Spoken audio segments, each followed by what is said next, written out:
We got a couple of stories from Arena Football 1.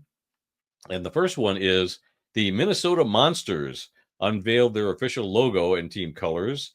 They were formerly the Duluth Harbor Monsters. I love the name Duluth Harbor Monsters. I kind of wish they would have Yeah. kept it, but legalities, new owner, blah blah blah. They had to change it. So this is their new logo with their colors, which the colors are, to me, they're basically the same as the old colors. Kind of a yellowish, goldish, blue, and gray and black. To me, it's not that different, but new team logo, new text for the Monsters name. But when I saw this, I like it. I like the logo a lot. It's But it great. It's reminded, fantastic. And the whole, I know you're going to get there where you're going to compare it yeah, to. Let me get a thought in first. I do like, if you look at that, if you look at the Monsters text, you got the little trees in the M. I think yep, that's a nice little touch there. And then there's the trees in the background of the Harbor Monster, or the Monsters logo, because they're not the Harbor yep, Monsters anymore. So they kind of go from the harbor theme to just a monster in the wilds of Minnesota. So I right, like that change and incorporating all that. I think that's a great look. It looked great yep, on the helmet and on the uniforms and all that. So looking very forward to that. Even John in the chat, I really like that logo. We do too. But yep. when you saw this, you thought of something else, didn't you? My first thought was that it looked an awful lot like the Chupacabras, the New Mexico Chupacabras logo. And when I compared them, yeah, they're a little bit similar, but they're really not. But that was the first thing I thought of was, gosh, that does remind me of the Chupacabras logo. And there you go. You tell me, do you agree or not? Are they too similar? Uh, there's similarities, but I mean, I don't think that was the first thing. It reminded me of something I could just never quite put my finger on it.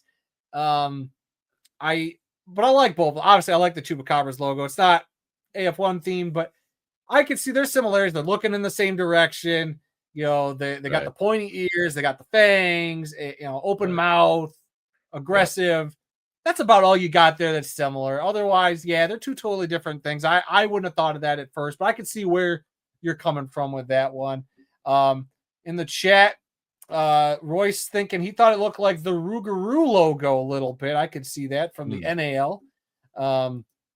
Let's see, that is a pretty cool logo for the Minnesota Monsters. I like it. Like I said, I think the Yeah. Monsters logo itself, Yep. cool rebrand for them. Thumbs up on that. You know, and their head coach was on AF1 Fan Zone last night talking about some of the changes with the team. Because their old head coach Tony O'Neill had to step down for mental health reasons, and we wish them the best of luck.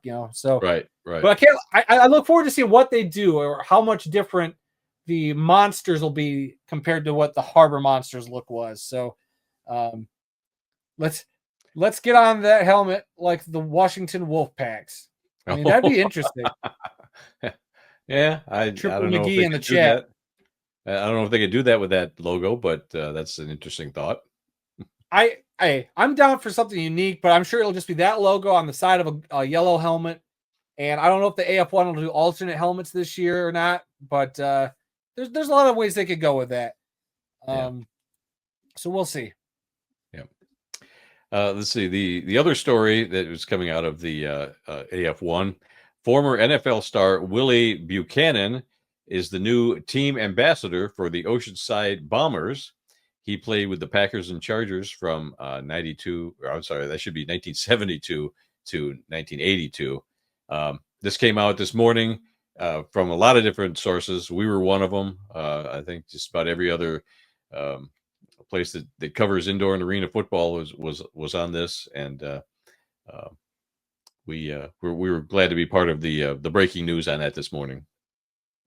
Yeah, just interesting. There's a lot to unpack here. I know there's a lot of people questioning, this out there. I saw this on a lot of the social media about why are they making this announcement when the team isn't official. Yeah, It is a little strange. I trust the people running the AF1. It is a little putting the cart before the horse-ish, sure, but regardless, they're getting a cool, NFL vet who's part of that community to right, be involved. I think that's a big deal. Yeah, I don't think they really care about them kind of spoiling that this is actually going to be a team. there's so many other question marks around the Bombers as an organization that I think we're all waiting to see what exactly gets answered. But let's talk about Buchanan for a second. Our buddy Trey, obviously off the wall, he retweeted our thing this morning, but he posted a really good breakdown of some of the highlights of Mr. Buchanan's career. You know, he was a first-team All-Pro in 1978, a two-time Pro Bowler in 1974 and 1978. He won NFL Defensive Rookie of the Year in 1972. He was part of the San Diego Chargers' 50th anniversary team. He's in the Green Bay Packers Hall of Fame. He's a second-team All-American in 1971. His number 28 was retired at the San Diego State Aztecs University. And he does have an NFL record for the most passes intercepted in a single game with 4. And that's a tie. So a very awesome resume he's got. And I believe he is from Oceanside, California. So yes, that's awesome. You know, that's the kind of thing you want. Yep. And exactly. And now the Bombers officially unofficial. You know, I was kind of skeptical. I wasn't sure if they were actually AF1 or not. I haven't heard anything, but by this press release, confirmation by the AF1. Yep.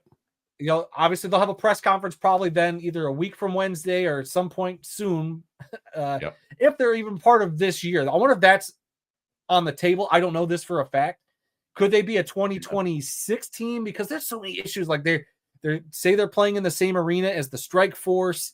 You know, they don't, as far as we know, have players, coaches. There's a lot of big question marks right now. This late in the game of the arena off season, and that's not to say that there's a lot of stuff being done behind the scenes we don't know about. Like we heard the coach for the Arsenal, Sean Liotta, talk about he had a contract signed months before that announcement. So who knows what other stuff they got behind the scenes that we just don't know about. And like I said, I trust the AF1 brass. And if they think this is a viable option that could actually fruit and play in 2026, more power to them. I know there's a lot of people, and rightfully so, who are going to think otherwise. And I even said somebody compare this to it's an Arizona Bandit situation all over again. We'll just have to wait and see. But regardless, cool logo, by the way. I do like that Bombers logo. And we'll just have to wait and see what happens, guys. The AF1's clearly got some sort of plan, and we'll just have to wait and let it bear fruit. Any thoughts from you? And we still don't know about the Billings Outlaws. Will they play? If they play, where are they going to play? You know, it's been awful quiet there. Stephen Titus, my best friend, give us a call. Let us know. We'll be glad to break the news for you.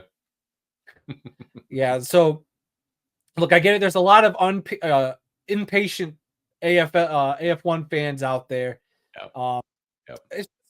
We just got to be patient. Like I said, I trust the front office, and I feel like they've learned from a lot of their mistakes. Well, right now it looks like a couple of things they're doing the same thing they did last year, but we'll wait and see. If it works out, we'll have the egg on our face. If it doesn't, it's the other way around. But we don't want anything negative. We want this all to work out. Clearly, the AF1 thinks this will work out. So.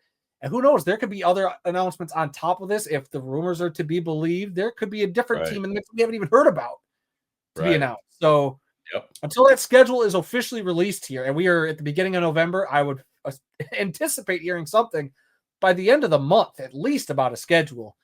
But we'll see. The AF1's got their timetable. We'll just have to be patient.